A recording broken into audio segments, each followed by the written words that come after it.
삼성전자 노사가 성과급 제도를 두고 마라톤 협상을 벌였지만 이번에도 결론을 내리지 못했습니다. 양측은 한 가지 쟁점에 대한 입장을 좁히지 못한 것으로 알려졌는데 총파업을 하루 앞둔 오늘 오전 10시부터 최종 협상을 이어가기로 했습니다. 손유정 기자입니다. 삼성전자 노사의 2차 사후 조정 두 번째 회의는 예정된 시간을 훌쩍 넘겨 14시간 넘게 이어졌습니다. 자정이 지나도록 타결에 이르지 못하자 중앙노동위원회는 회의를 정회하고 한 차례 더 협상을 진행하기로 했습니다. 노사는 지난 이틀 동안 성과급 재원 규모와 상한 폐지 여부, 그리고 이를 제도화할 것인지를 두고 경론을 벌였습니다. 대부분의 쟁점에 대해선 상당 부분 의견을 좁혔지만 핵심 쟁점 한 가지를 두고는 결론을 내지 못한 것으로 파악됐습니다. 사측은 이에 대한 최종 입장을 정리한 뒤 오늘 오전 10시 다시 협상 테이블에 나오기로 했습니다. 한 가지 쟁점에 관해서 노사 의견이 일치하지 않습니다. 하나가 어쨌든 간에 정리가 안 돼서 사용자 측이 최종적으로 입장을 정리해서 앞서 노사 양측의 입장을 충분히 들었던 중앙노동위원회는 회의 막판 양측의 합의안을 제시했습니다. 사측이 이를 받아들인다면 노동조합은 해당 안을 조합원 투표에 붙일 방침입니다. 투표는 하루 정도 소요될 것으로 보이는데 그 기간만큼 파업이 유예될 가능성도 있습니다. 중노위는 어제 회의에서 양측의 별도의 조정안도 제시한 것으로 확인됐습니다. 박수근 중노위원장은 노사 자율 합의 가능성도 남아있다며 오늘 오전에는 결론을 낼 수 있을 거라고 강조했습니다. 노조는 협상 상황에 대해 말을 아꼈고 저희 초기업 노동조합, 저희 노동조합은 사후조정회의에 임하기 위해서 여기 중노위에서 대기하기로 했습니다. 감사합니다. 사측은 오늘까지 협상을 끝내도록 최선을 다하겠다고 밝혔습니다. 총파업 예고일까지 단 하루가 남은 상황에서 노사가 막판 극적 타결을 이룰 수 있을지 주목됩니다. YTN 손유정입니다. 삼성전자 파업 위기는 국회에서도 가장 중요한 현안으로 떠올랐습니다. 민주당은 합리적 보상 체계를 만들지 않은 경영진에게 책임이 있다고 지적했는데 국민의힘은 정부 여당이 강행한 노란봉투법 탓이라고 맞받았습니다. 김다현 기자입니다. 국회 산자위에서 여야는 삼성전자 파업 위기의 원인을 두고 첨예한 대립각을 세웠습니다. 국민의힘은 전에는 없던 삼성전자 노조 파업이 왜 지금 생길까 국민이 궁금해한다며 지난 3월 시행된 노란봉투법을 그 원인으로 꼽았습니다. 그 전에 삼성전자 노조 파업이 없었는데 왜 지금 노조 파업이 이렇게 생길까?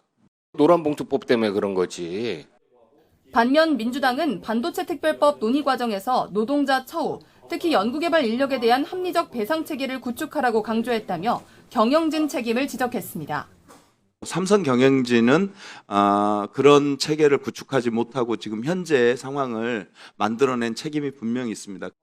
기후 환노위에서도 국민의힘은 정부의 태도가 어정쩡하다며 긴급조정권 발동을 촉구했는데 민주당은 사회적 파장과 노사관계 영향을 고려해야 한다며 신중한 태도를 견지했습니다.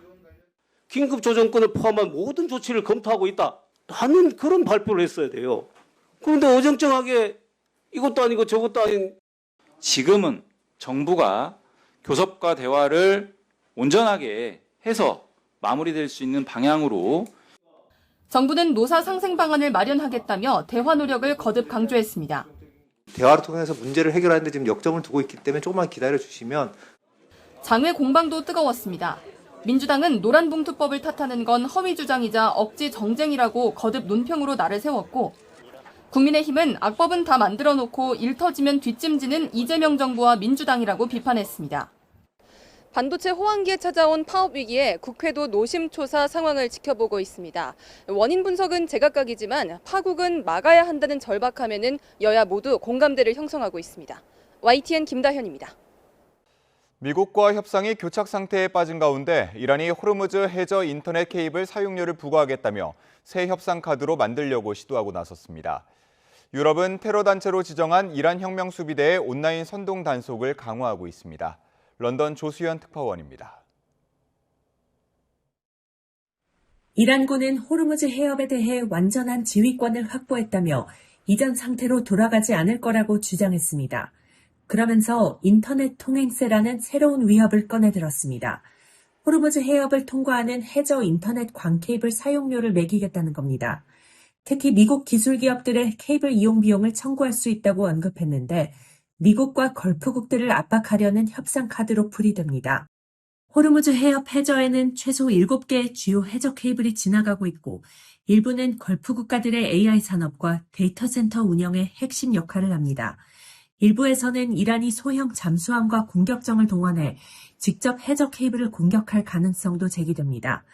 전문가들은 이란의 구상에 대해 현실성이 떨어지고 실행되더라도 효과가 미미할 것으로 보고 있지만 국제 통신망을 둘러싼 긴장이 높아질 수는 있습니다.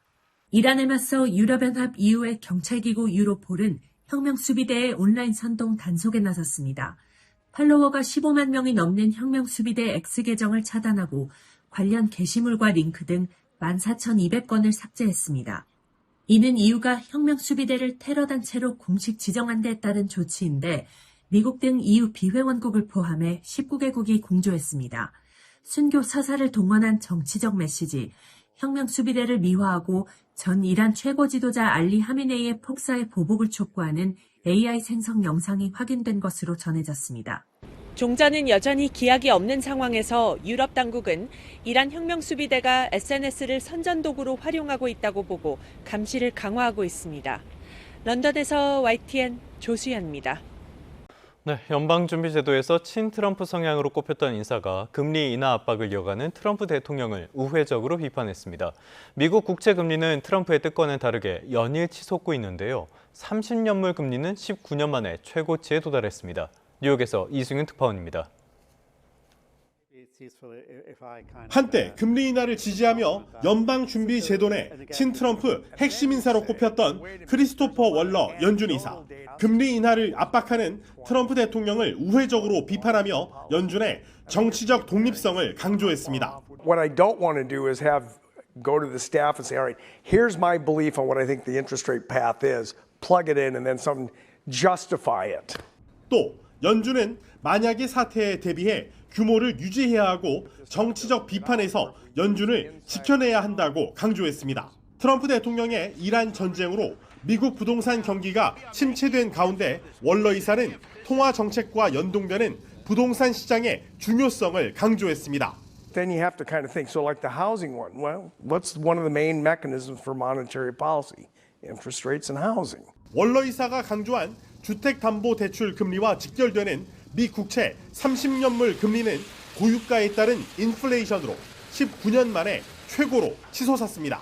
30년 만기 미 국채 금리가 5.18%를 넘어선 것은 글로벌 금융위기 이전인 2007년 7월 이후 처음입니다. 10년 만기 미 국채 금리는 4.66%를 나타내며 1년 4개월 만에 가장 높은 수준을 기록해 미국 부동산 경기 침체는 악화 일로를 달릴 전망입니다.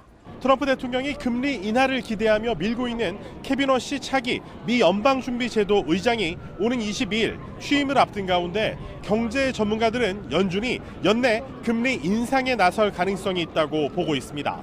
뉴욕에서 YTN 이승윤입니다. 오늘 나오실 때는 우산을 꼭 챙기셔야겠습니다. 현재 서울을 포함한 대부분 지역에 비가 내리고 있는데요. 이번 비는 여름철 호우같이 양도 많겠고 돌풍과 벼락을 동반해 요란하게 내리겠습니다. 시설물 관리와 안전사고에도 각별히 유의하셔야겠습니다. 그럼 먼저 비 상황부터 자세히 살펴보도록 하겠습니다. 새벽부터 유입된 비구름이 현재 전국 곳곳에 영향을 주고 있습니다. 제주 산간에는 호우주의보가 내려진 가운데 시간당 10mm 안팎의 비가 내리고 있는데요. 내일 오후까지 중부 서해안과 강원도, 제주 산간에 최대 100에서 150mm 이상, 그 밖의 지역에도 최대 80mm 안팎이 되겠고 돌풍과 벼락을 동반해 요란하게 내리겠습니다. 특히 이번 비는 중부와 남해안을 중심으로 강하게 집중될 텐데요. 늦은 오후부터 이들 지역을 중심으로는 시간당 20에서 30mm 안팎의 비가 내리겠습니다.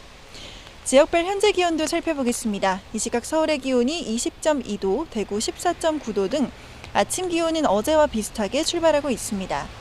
반면 낮 기온은 20도로 어제보다 10도가량 크게 떨어지겠고 대구와 포항이 18도에 그치는 등 종일 선선하겠습니다. 내일까지는 선선한 날씨가 이어지겠지만 금요일부터는 다시 여름 더위가 찾아올 전망입니다. 짧은 시간에 강한 비가 집중되면서 계곡이나 하천의 물이 급격하게 불어날 수 있겠습니다. 저지대 침수 피해 없도록 안전사고에 각별히 주의하시기 바랍니다. 지금까지 YTN 정수현입니다.